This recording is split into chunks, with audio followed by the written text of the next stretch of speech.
ನಮಸ್ಕಾರ ಸ್ನೇಹಿತರೆ, ನಮ್ಮ ಅಶ್ವಿನಿ ಯೂಟ್ಯೂಬ್ ಚಾನಲ್ಗೆ ನಿಮ್ಮೆಲ್ಲರಿಗೂ ಹೃತ್ಪೂರ್ವಕ ಸ್ವಾಗತ. ಪ್ರೇಮಯಾನ ಕಥೆಯ 9ನೇ ಅಧ್ಯಾಯ ನಿಮ್ಮೆಲ್ಲರಿಗೂ ಇಷ್ಟವಾಗಿದೆ ಅಂತ ಭಾವಿಸ್ತೇನೆ. ಹಾಗಿದ್ರೆ ಬನ್ನಿ ಸ್ನೇಹಿತರೆ, ಅಧ್ಯಾಯ 10 ಶುರು ಮಾಡೋಣ. ಕಾಲೇಜ್ ತಲುಪಿ ಕಾರ್ ಪಾರ್ಕ್ ಮಾಡುತ್ತಿದ್ದಂತೆ ನಂದನ್ ಅವರು ಇಳಿದು ಲಘು ಬಗೆಯಿಂದ ಪ್ರಿನ್ಸಿಪಲ್ ರೂಮ್ ಹೊಕ್ಕರು. ಗೌತಮ್ ಕೂಡ ತನ್ನ ತಂದೆಯ ಹಿಂಬಾಲಿಸಿದ. ಚೇರ್ ಮೇಲೆ ಕೂರುತ್ತಾ, ಗೌತಮ್, ಈಗಿಂದೀಗಲೇ ನಿನ್ನ ತಮ್ಮನಿಗೆ ಪ್ರಿನ್ಸಿಪಲ್ ಚೇಂಬರ್ಗೆ ಬರೋದಕ್ಕೆ ಹೇಳು ಎನ್ನುತ್ತಿದ್ದ ಹಾಗೆ ಯಾಕೆ ಏನು ಎಂದು ಕೇಳದೆ, ಸರಿ ಡ್ಯಾಡ್ ಎಂದು ತಮ್ಮನಿಗೆ ಕರೆ ಮಾಡಲು ಆಚೆ ನಡೆದ. ಲೇ, ಅರ್ಧ ಗಂಟೆಯಿಂದ ಎಬ್ಬಿಸ್ತಾನೇ ಇದ್ದೀನಿ, ನೀನು ಏನೋ ಮಗ ಎದ್ದೇಳೋದಕ್ಕೆ ತಯಾರಿಲ್ಲ. ಈ ಹಾಳಾದ ಕನಸು ನಿನ್ನ ಬೆನ್ನು ಬಿಡೋ ಲಕ್ಷಣ ಕಾಣಿಸ್ತಿಲ್ಲ. ದಿನ ಮಧ್ಯರಾತ್ರಿ ಬೀಳೋದು, ನಿನ್ನಿದ್ದೆ ಹಾಳು ಮಾಡೋದು, ಜೊತೆ ನಂದು ಕೂಡ ಎಂದು ಗೊಣಗುತ್ತಲೇ ಗೆಳೆಯನ ಎಚ್ಚರಿಸಲು ಸೋತು ಕೂತಿದ್ದ ಚರಣ್ನ ಗೊಣಗುವಿಕೆಗೆ ಎಚ್ಚರವಾದ ಭರತ್, ಏನೋ ಮಗ ಅದು ಸುಪ್ರಭಾತ ಎನ್ನಲು, ಈ ಕನಸು ಬೀಳೋದು ಯಾವಾಗ ನಿಲ್ಲತ್ತೆ ಎಂದು ಕೇಳಿದರೆ, ಎಂಥ ಪ್ರಶ್ನೆನೋ ಇದು, ಕನಸೆ ನನ್ನ ಕೇಳಿ ಬೀಳತ್ತಾ ಎಂದ ಗೆಳೆಯನ ಮಾತಿಗೆ ತುಸು ಕೋಪದಿಂದ. ಅದು ನಿಜಾನೇ ಬಿಡು ಮಗ, ನಿನ್ನೆ ಕನಸಲ್ಲಿ ಬಂದು ಹುಡುಗಿ ಮುಖ ಏನಾದರೂ ಕಾಣ್ತಾ ಎಂದು ಕೇಳಲು, ಚೂರು ಮಸ್ಕಾಗಿ ಕಾಣ್ತಿತ್ತು ಮಗ ಎಂದರೆ, ಸರಿ ಹೋಯ್ತು, ಇನ್ನು ಯಾವಾಗ ನಿನ್ನ ಕನಸಿನ ರಾಣಿ ಮುಖದರ್ಶನ ಎಂದ ಸಿಡುಕುತ್ತ. ಗೊತ್ತಿಲ್ಲ ಮಗ, ಅದು ಯಾವಾಗ ದರ್ಶನ ಕೊಡ್ತಾಳೆ ಅಂತ ಎಂದ ಭರತ್ ನಗುತ್ತ. ಸರಿ, ಈಗ ಮೊದಲೇ ಎದ್ದು ರೆಡಿಯಾಗು, ಆಸ್ಪತ್ರೆಗೆ ಹೋಗಿ ಕಾಲೇಜ್ಗೆ ಹೋಗೋಷ್ಟರಲ್ಲಿ ತಡ ಆದರೆ ಕಷ್ಟ ಎಂದು ಅವಸರಿಸಿದ.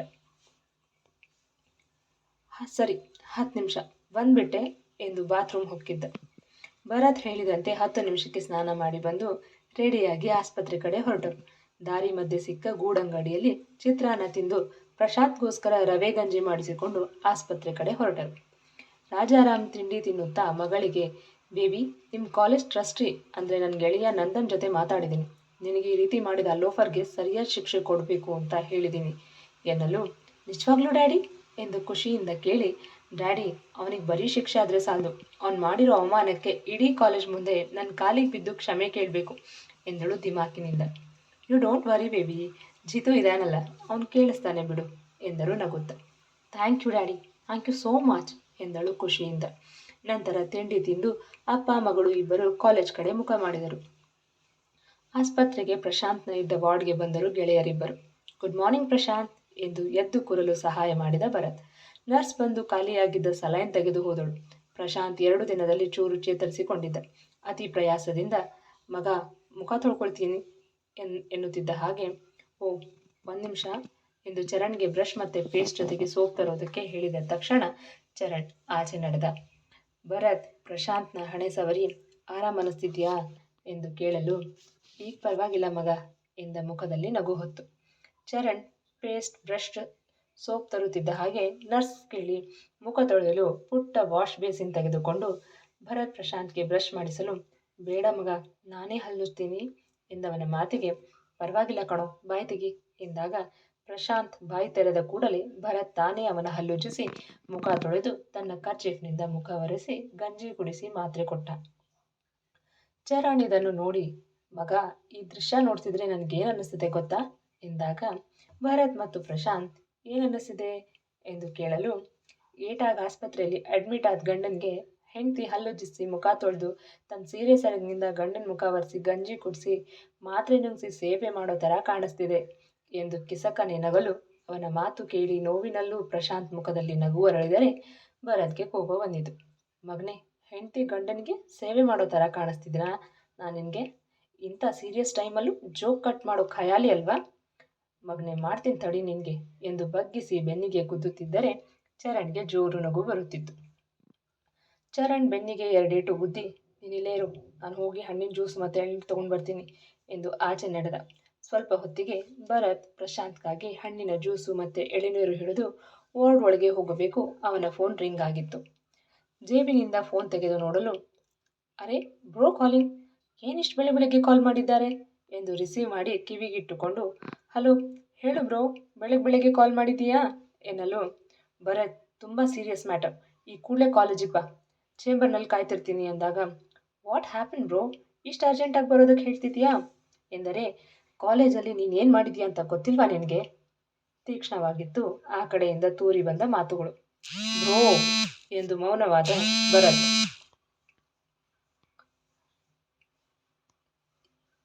ಈಗಿಂದೀಗಲೇ ಕಾಲೇಜಿಗೆ ಬಾ, ಡ್ಯಾಡ್ ಬಂದಿದ್ದಾರೆ. ರಾಜಾರಾಮ್ ಅಂಕಲ್ ಬೆಳಗ್ಗೆ ಕಾಲ್ ಮಾಡಿ ವಿಷಯ ತಿಳಿಸಿ ಅವ್ರ ಮಗಳ ಜೊತೆ ಕಾಲೇಜಿಗೆ ಬರ್ತಿದ್ದಾರೆ ಎನ್ನಲು ಭರತ್ಗೆ ಈಗ ತಿಳಿದು ಹೋಯಿತು ವಿಷಯ ತುಂಬ ಸೀರಿಯಸ್ ಆಗಿದೆ ಎಂದು. ಸರಿ ಬ್ರೋ, ಬರ್ತೀನಿ ಎಂದು ಇನ್ನೇನು ಕಾಲ್ ಕಟ್ ಮಾಡಬೇಕು. ಹಾಂ ಭರತ್, ಇನ್ನೊಂದು ವಿಷಯ, ಡ್ಯಾಡ್ ಏನೇ ಅಂದರು ಪ್ಲೀಸ್ ನೀನು ರಿಯಾಕ್ಟ್ ಮಾಡಬೇಡ. ಈಗಿರೋ ಮನಸ್ತಾಪ ಹೆಚ್ಚಾಗತ್ತೆ. ಈಗಾಗಲೇ ನಿಮ್ಮಿಬ್ಬರ ಮಧ್ಯೆ ಮಾಮ್ ಸಿಕ್ಕಿ ಒದ್ದಾಡ್ತಿದ್ದಾರೆ. ಇನ್ನಷ್ಟು ಒದ್ದಾಡೋ ಹಾಗೆ ಮಾಡಬೇಡ ಎಂದರೆ, ಸರಿ ಬ್ರೋ, ನಿಮ್ಮ ಡ್ಯಾಡ್ ಏನೇ ಹೇಳಿದ್ರು ನಾನು ರಿಯಾಕ್ಟ್ ಮಾಡಲ್ಲ ಎಂದು ಕೋಪದಿಂದ ಕರೆ ತುಂಡರಿಸಿದ. ನಂತರ ವಾರ್ಡ್ಗೆ ಬಂದು ಹಣ್ಣಿನ ಜ್ಯೂಸ್ ಕುಡಿಯಲು ಕೊಟ್ಟು ಪ್ರಶಾಂತ್ನ ಚೆಕ್ ಮಾಡಲು ಬಂದಿದ್ದ ನರ್ಸ್ಗೆ, ಮಧ್ಯಾಹ್ನ ನಾವು ಬರೋ ಚೂರು ಲೇಟ್ ಆದರೆ ಈ ಎಳ್ನೀರು ಕೊಡಿ, ಹಾಗೆ ಪಕ್ಕದಲ್ಲಿರೋ ಹೋಟೆಲ್ನ ಹುಡುಗನಿಗೆ ಬಂದು ಗಂಜಿ ಕೊಟ್ಟು ಹೋಗ್ತಾನೆ, ಚೂರು ಕುಡಿಸಿ ಮಾತ್ರೆ ಕೊಟ್ಬಿಡಿ ಎಂದು ರಿಕ್ವೆಸ್ಟ್ ಮಾಡಿಕೊಂಡ. ಆ ನರ್ಸ್ ಸರಿ ಎಂದು ಒಪ್ಪಿದ ಮೇಲೆ, ಮಗ ನಾವಿನ್ನು ಹೊಡ್ತೀವಿ, ಹುಷಾರು, ಹಾಗೆ ಇಲ್ಲೇ ಈ ಆಸ್ಪತ್ರೆ ಪಕ್ಕದಲ್ಲಿರೋ ಹೋಟೆಲ್ನ ಹುಡುಗನಿಗೆ ನಿನಗೆ ಮಧ್ಯಾಹ್ನಕ್ಕೆ ಗಂಜಿ ತಂದು ಕೊಡು ಅಂತ ಹೇಳಿದ್ದೀನಿ, ಅವ್ನು ಕೊಟ್ಟು ಹೋಗ್ತಾನೆ. ನರ್ಸ್ಗೆ ಹೇಳಿದ್ದೀವಿ, ಅವ್ರು ಕುಡಿಸ್ತಾರೆ, ಕುಡಿದು ಮಾತ್ರೆ ತಗೊಂಡು ರೆಸ್ಟ್ ಮಾಡು, ಕಾಲೇಜ್ ಮುಗಿದ ಮೇಲೆ ಬರ್ತೀವಿ ಎಂದು ಹೇಳಿ ಚರಣ್ಗೆ ಬಾ ಕಾಲೇಜಿಗೆ ಹೋಗೋಣ ಎಂದು ಕರೆದುಕೊಂಡು ಆಚೆ ಬಂದ. ಲೇ ಮಗ, ಇನ್ನೂ ಅರ್ಧ ಗಂಟೆ ಟೈಮ್ ಇತ್ತು, ಇನ್ನು ಸ್ವಲ್ಪ ಹೊತ್ತು ಅವನ ಜೊತೆನೆ ಕೂತ್ಕೋತಿದ್ವಿ ಅಲ್ವಾ, ಯಾಕೆ ಇಷ್ಟು ಅರ್ಜೆಂಟ್ ಮಾಡಿ ಕರ್ಕೊಂಡು ಬಂದೆ ಎಂದು ಕೇಳಲು, ಮೊನ್ನೆ ನಡೆದ ವಿಷಯನ ಆ ಕೊಬ್ಬಿದ ಕೋಳಿ ಅವಳಪ್ಪನಿಗೆ ಹೇಳಿ ಅವಳಪ್ಪ ಕಾಲೇಜ್ ಟ್ರಸ್ಟಿಗೆ ವಿಷಯ ತಿಳಿಸಿದ್ದಾರಂತೆ.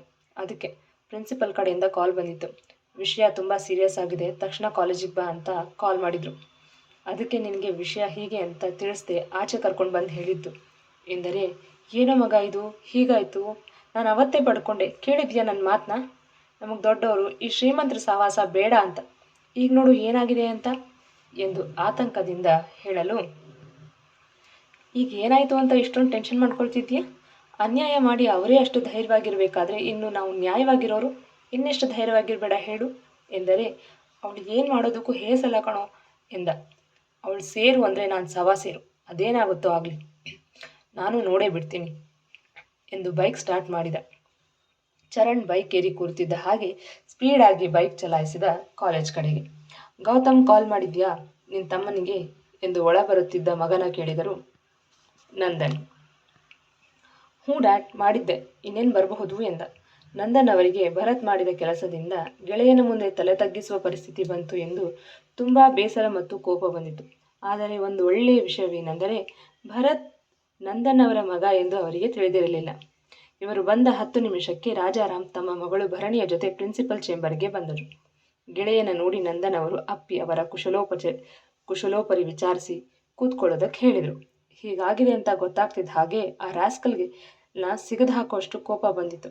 ಆದರೆ ನಾನೇ ತೀರ್ಮಾನ ತಗೊಂಡ್ರೆ ತಪ್ಪಾಗತ್ತೆ, ವಿಷಯ ಮೊದಲು ಮ್ಯಾನೇಜ್ಮೆಂಟ್ಗೆ ತಿಳಿಸೋಣ, ಅವ್ರು ಖಂಡಿತ ನನ್ನ ಮಗಳಿಗೆ ನ್ಯಾಯ ಕೊಡಿಸ್ತಾರೆ ಅನ್ನೋ ನಂಬಿಕೆಯಿಂದ ನಿನಗೆ ಮೊದಲು ವಿಷಯ ತಿಳಿಸ್ದೆ ಎಂದರೆ, ಖಂಡಿತ ನಿನ್ನ ಮಗಳಿಗೆ ನ್ಯಾಯ ಸಿಕ್ಕೇ ಸಿಗತ್ತೆ ಎಂದು ಗೌತಮ್ ಕಡೆ ತಿರುಗಿ, ಗೌತಮ್, ಬೋರ್ಡ್ ಮೆಂಬರ್ಸ್ ಮತ್ತು ಎಲ್ಲ ಸ್ಟಾಫ್ಗಳಿಗೆ ಮೀಟಿಂಗ್ ಹಾಲ್ಗೆ ಬರೋದಕ್ಕೆ ಹೇಳು, ಇನ್ನು 10 ನಿಮಿಷದಲ್ಲಿ ಅಲ್ಲಿ ಎಲ್ಲರೂ ಇರಬೇಕು ಎಂದು ಆರ್ಡರ್ ಮಾಡಿದರು.